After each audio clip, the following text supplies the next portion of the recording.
Ako po si Belen Viegan po, isang social worker po dito sa tanggapan ng City Social Welfare and Development po, Imus Cavite.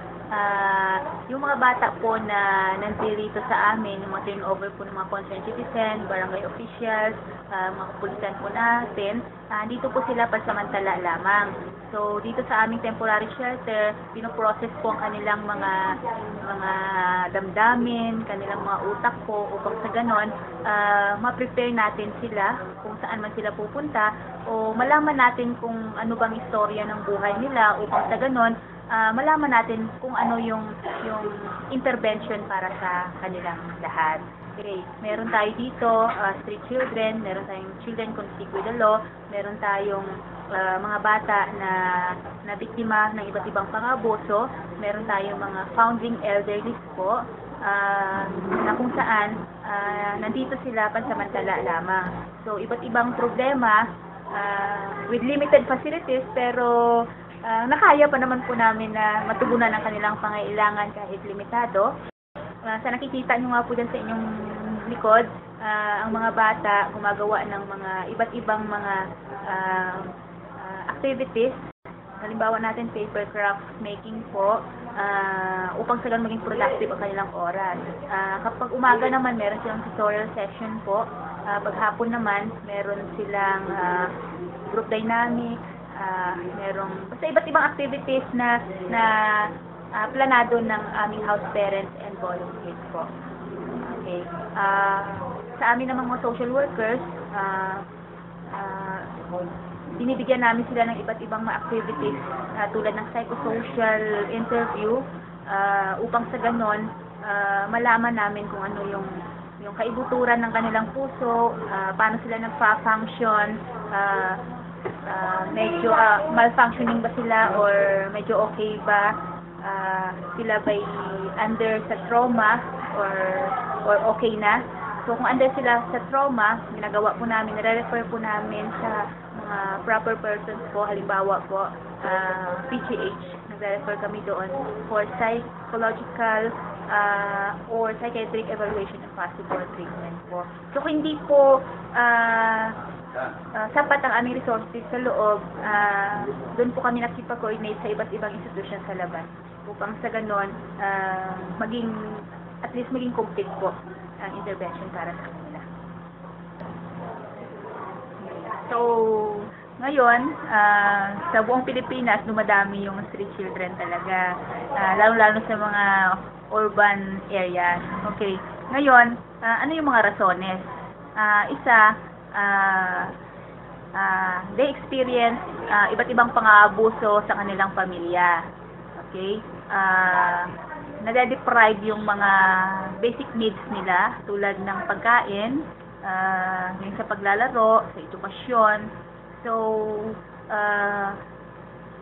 ang gagawin na lang ng bata, they will go out, pagkatapos hanap sila ng kanilang mga kabarkada, upang sa ganon ma-enjoy nila yung rights daw nila doon, na hindi naman talaga yon. Okay? So, they will resort to sniffing mga Volcasil, rugby, mga ganon, tapos marijuana, iba't ibang mga prohibited drugs. So, mangyari rin, gumagawa sila ng mga iba't ibang mga krimen, tulad ng mga pagnanakaw, umaabot sa robbery, tapos umaabot sa minsan karnaping. Okay? So, hindi natin makokontrol ito kapag walang tulong mula sa kanilang mga magulang. So, sa amin dito, nagre-rescue kami ng mga bata, pero yun nga po, yung facility namin ay very limited lamang kasi temporary shelter nga lang kami. So, inihanda namin yung mga bata upang sa ganon, ma-shelter sila sa ibang institusyon kung handa na sila, at saka meron ring pag-uusap, family at saka sa amin. So, ano po mapapayo niyo sa amin? Sa kabataan? So, actually, hindi muna sa kabataan, sa mga parents muna, na kung maaari, kung mag-anak man sila, dapat alam nila na kaya nilang bigyan ng pagkain yung anak nila, bigyan nila ng edukasyon, kaya nilang i-develop yung anak nila sa magitan nga rin ng edukasyon, kaya nilang proteksyonan. Sa mga bata naman, huwag nilang gawing rason na yung kahirapan ay susi ng kanilang tawag nito yung nang wala na talaga. Okay? Huwag nilang gawing susi 'yon. So sana ang kahirapan gawin nilang instrumento 'yon upang sa ganon maging maganda ang future nila, sa tulong naman siguro ng gobyerno, mga NGOs natin, saka tulong na rin ng mga iba't ibang mga simbahan. Ako po si Yolanda Castrillo. Dito po nagtatrabaho sa DSWD. House parent po ako. Ito po ang doormat na pinapagawa ko po sa mga bata. Activity po. Ito pong mga ginagawa nilang mga activity plan dito sa DSWD. Ito po ay nagkakaroon po sila ng konting kita. Kasi po binibenta namin sa palengke. Tapos po meron silang konting kita. Magandang araw po sa kanilang lahat. Ako po ay si Germana Revilla, City Social Welfare and Development Office, nananawagan sa sino man pong mga kamag-anak, kapamilya o kakilala at nakakakilala sa sino man dito sa mga taong ito na kasalukuyang naririto sa aming tanggapan. Sila po ay mga napulot dito sa lugar ng Imos at na-turn over sa amin at kasalukuyang nasa pangangalaga ng aming tanggapan, ay makipag-ugnayan lamang po kayo sa amin. Hanapin lamang po si Belen Diegan o si Jodilyn Macali o si Josephine Villanueva o kaya naman po tumawag sa aming telepono bilang 471-3337. Maraming salamat po. Una, si Guillermo. Tapos, Jeanette. Tapos, si Jocelyn. Tapos, si Wardito. Tapos, si Reynalyn. Tapos, si Manuel. Yan ang pangarap. Nay, ano po yung buong pangalan niyo po? Anunciacion. Apelido po? Buya. Ariaga. Taga saan po kayo ngayon? Taga Barrio Quezon Junior, Sugbut City, Caligante, South din East Visayan, Sinala. Ano pong gusto niyo sabihin sa mga kamag-anak niyo po, tsaka or kapatid, or mga apo na nakakilala sa inyo ngayon? Maaaring makauwi na lang ng probinsya para magkasiwasay. May isang po kayo nakatira?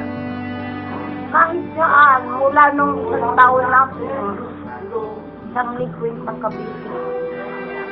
Sino po yung mga anak niyo po na nakikilala niyo pa? Maritis ang pangalawa. Sige po, salita pa po Roland kayo. ang panganay. Nabaliktad na ang nila Guwapo si Ronald, Alice Ran. Kano nga Yung probinsya niyo po saan, Nay? Liti, Kalubian. Agusan Liti, ganyan ba, Kalubian, Westi. Pero ginawa ang bus doon sa Santa Cruz, Di Mayo. May 24 ako isinilang eh. May 24? Anong year po? 1940. 49, isang taon ako. Grande Island. Dinala ko ng lola ko. Tay, ano po pangalan niyo, Tay? Nang bisa, Ano po? nang bistri,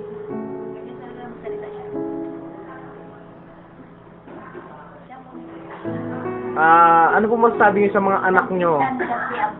Yung mga anak niyo po, naaalala niyo po yung mga anak niyo, ano pangalan, taga saan? so jesi, sunusoy puso purugo.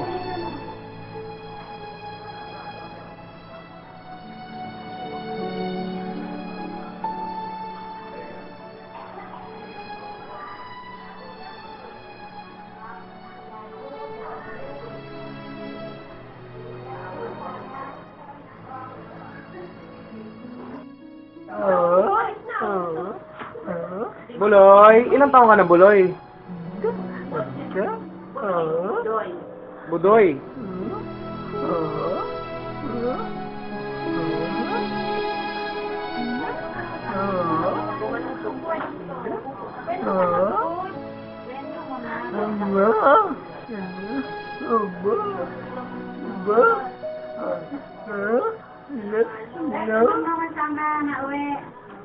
Saan ka nauwi?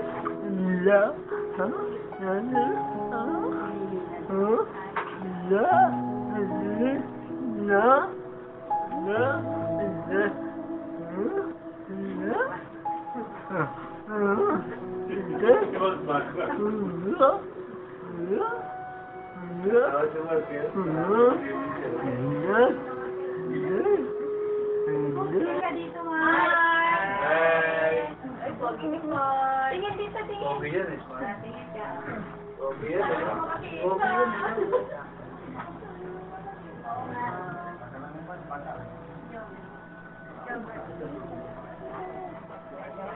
Mark, tingin ka sa camera, Mark. Tingin ka dito nga ako dapat.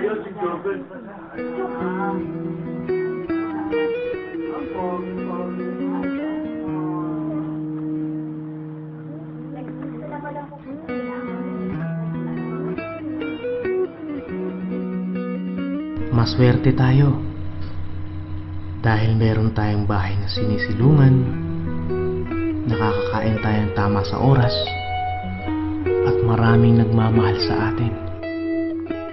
Hindi katulad nila, pagala-gala sa kalye, ang tila bang walang pupuntahan. Lagi tayong magdasal sa may kapal, magpasalamat sa araw-araw na dumarating sa ating mga biyaya, matutong mahalin ang ating mga kapwa.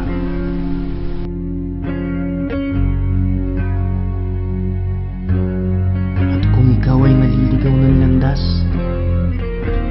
kaibigan, buksan mo ang iyong mga mata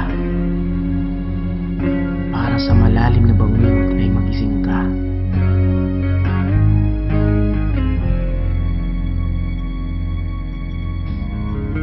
Sa mga taong katulad nila, pangunawa, pagmamahal, at hindi sila kailanman salot sa lipunan.